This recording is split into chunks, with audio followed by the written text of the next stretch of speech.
Kamakailan lamang, inatake ng Iran ang Israel gamit ang napakaraming missile, ang pinakamalaking ballistic missile attack na isinagawa ng bansa.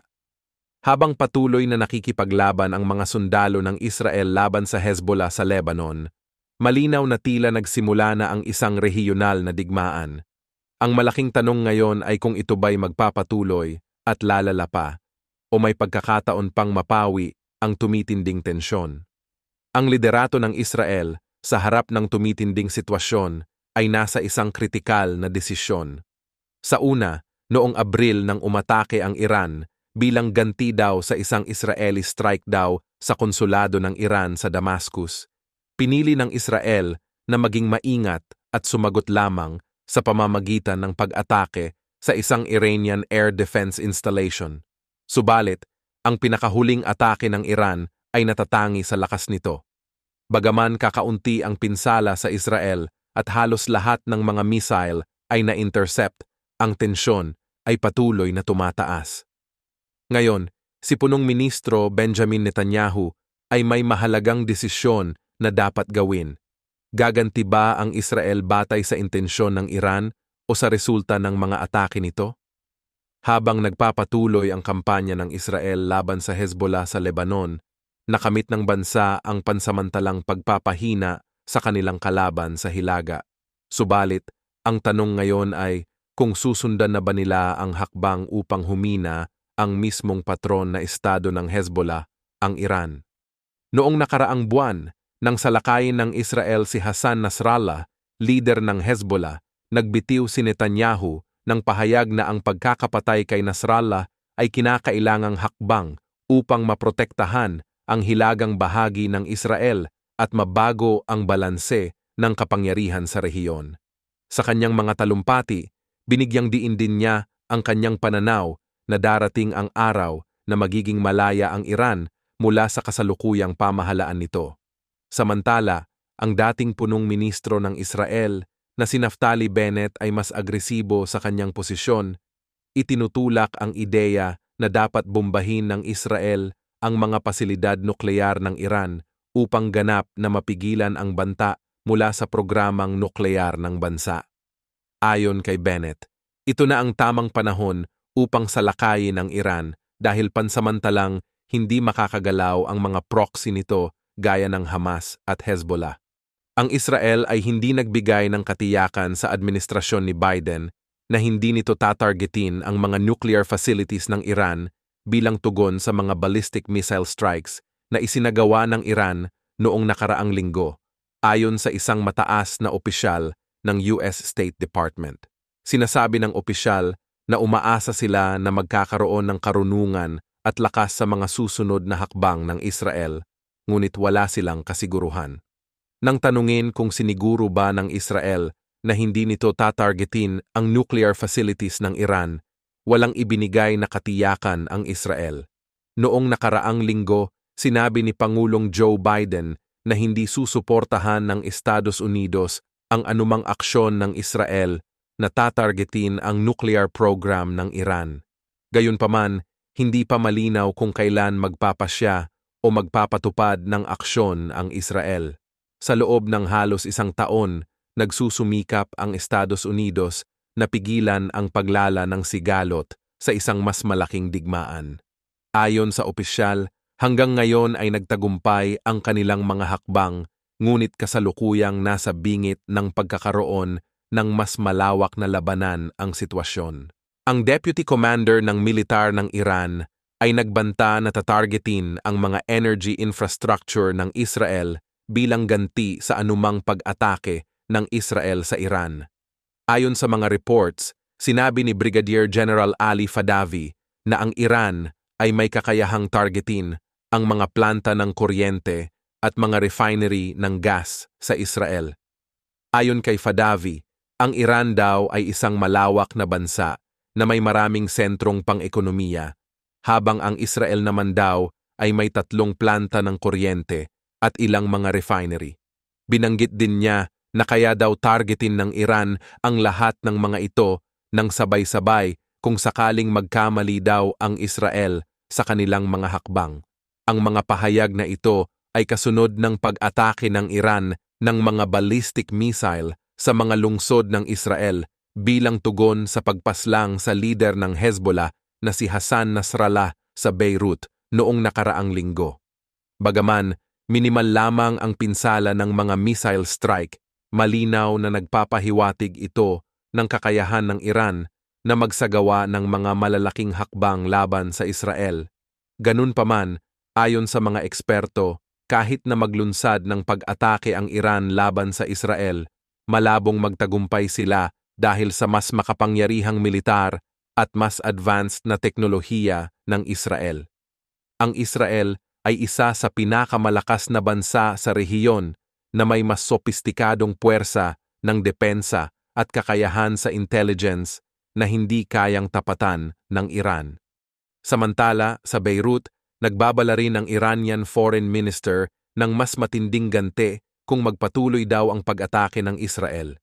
Ayon sa Iran, sa ngayon daw ay mga military bases ng Israel pa lamang ang kanilang inatake.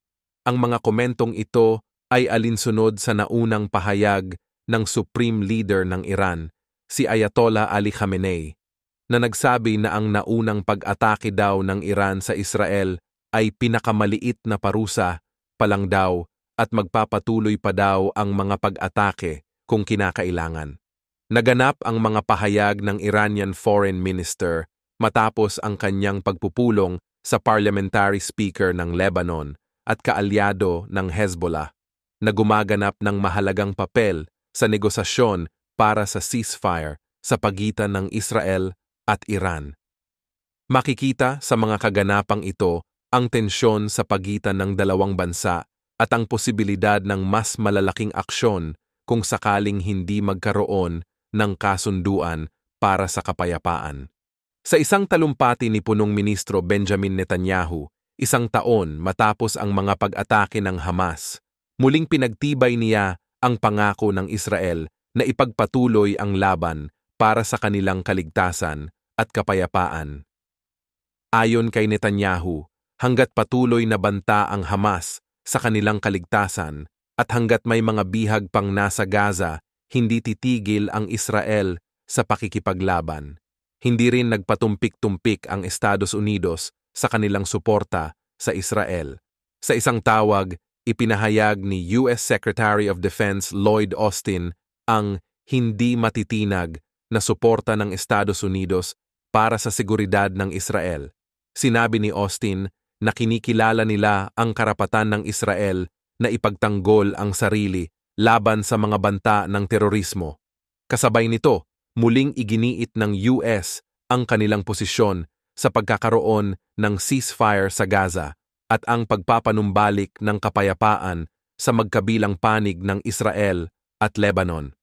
Dagdag pa rito, parehong nagpahayag si Austin at Israeli Defense Minister Yoav Gallant ng kanilang dedikasyon sa pagpigil sa Iran at mga kaalyado nito sa pagsamantala sa umiiral na krisis na maaaring magpalawak pa sa nasabing sigalot.